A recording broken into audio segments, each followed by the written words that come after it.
Pemirsa, hujan deras yang terus mengguyur dari awal tahun kembali mengancam Jakarta. Badan Penanggulangan Bencana Daerah Jakarta telah memetakan titik-titik rawan banjir yang harus diwaspadai. Banjir hingga kini masih membayangi warga Jakarta.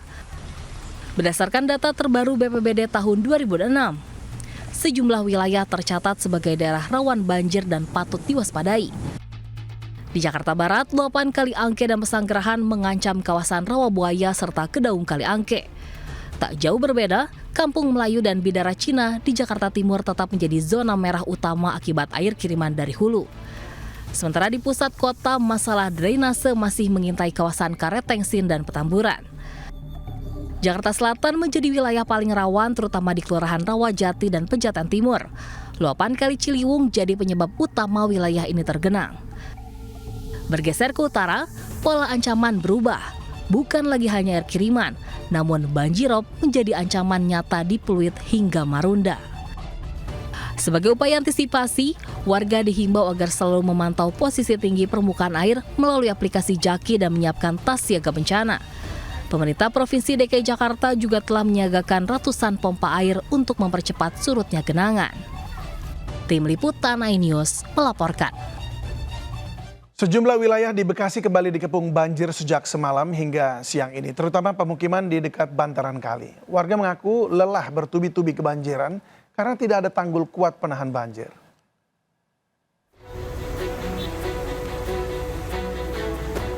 Hujan deras di Bekasi ditambah kiriman air dari hulu Sungai Bogor mengakibatkan ratusan rumah di Kampung Lengkak, Bekasi Timur kebanjiran sejak semalam hingga siang ini.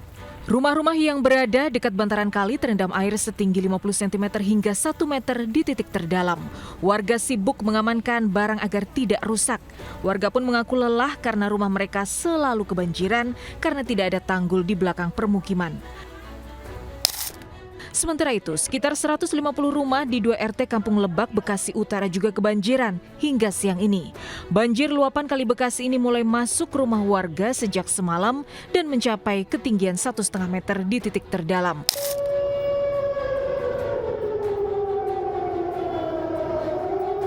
Warga yang mendengar sirine peringatan luapan kali langsung mengungsi ke musola yang berada di lokasi lebih tinggi.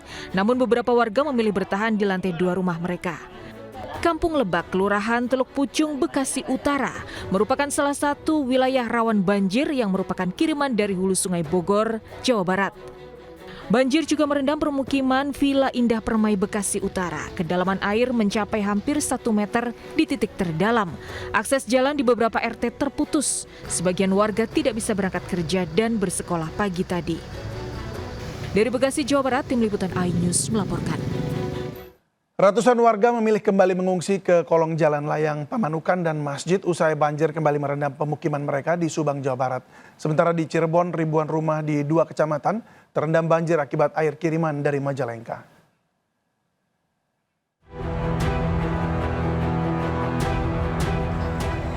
Kolong jembatan layang ini dipilih ratusan warga sebagai lokasi pengungsian sementara usai banjir merendam Desa Mulyasari Pamanukan, Subang.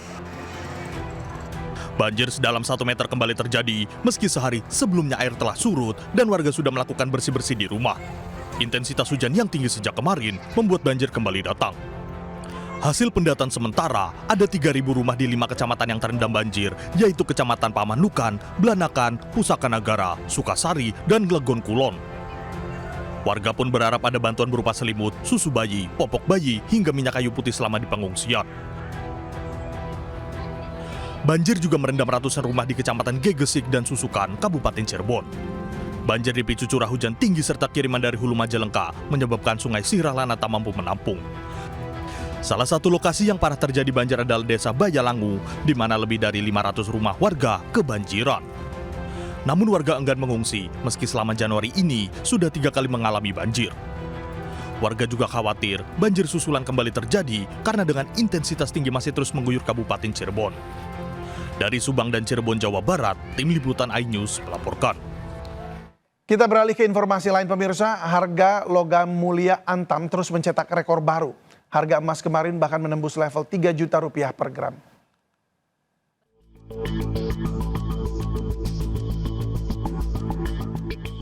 Kilau emas antam semakin hari semakin tak terbendung. Pada perdagangan Kamis 29 Januari, harga logam mulia ukuran 1 gram bahkan mencapai Rp3.168.000.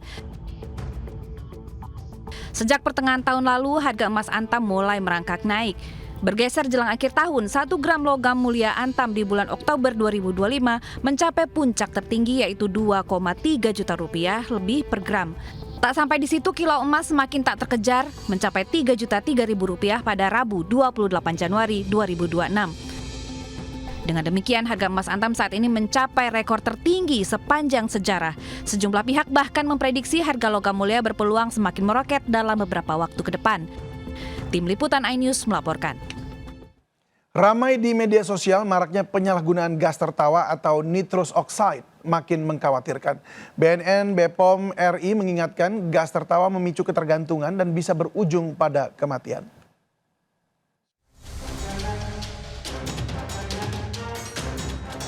Media sosial akhir-akhir ini ramai dengan pembahasan gas tertawa atau nitrous oxide N2O.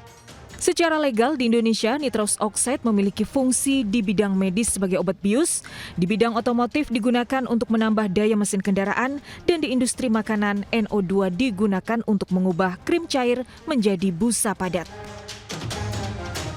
Kepala Badan Narkotika Nasional Komjen Pol Suyudi Aryo Seto menjelaskan, meski banyak digunakan di industri, namun efek euforia singkat yang dihasilkan kini justru disalahgunakan. Suyudi mengungkap hingga awal tahun 2026, nitrous oxide atau gas tertawa belum diklasifikasikan sebagai narkotika atau psikotropika dalam Undang-Undang Narkotika. Namun kini, tren global menunjukkan pengetatan regulasi terhadap zat ini karena meningkatnya kasus penyalahgunaan di kalangan remaja. Kepala Badan POM RI Taruna Ikrar mengungkap penyalahgunaan nitrous oxide bisa menyebabkan ketergantungan hingga terganggunya suplai oksigen dalam tubuh. Saat nitrous oxide masuk ke dalam tubuh, kadar oksigen bisa menurun dan memicu kondisi iskemia atau kekurangan oksigen pada jaringan. Akibatnya timbul rasa sakit atau nyeri yang bisa berujung kematian. Vaping itu kan kandungannya adalah nitrous oxide, N2O. N2O ini memberikan efek bisa rileks dan seterusnya.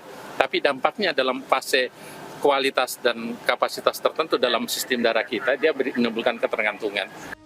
BPOM akan memperkuat pengawasan dengan menggandeng berbagai pihak seperti BNN, kepolisian, dan Kementerian Kesehatan. Dari Jakarta, Tim Liputan iNews melaporkan.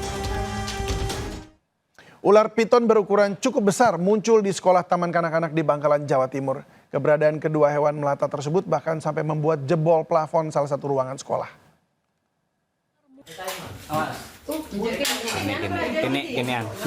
Ginian. Ular piton berukuran cukup besar muncul di sekolah taman kanak-kanak di Bangkalan, Jawa Timur. Petugas Damkar Kabupaten Bangkalan ini berusaha mengeluarkan dan menariknya keluar.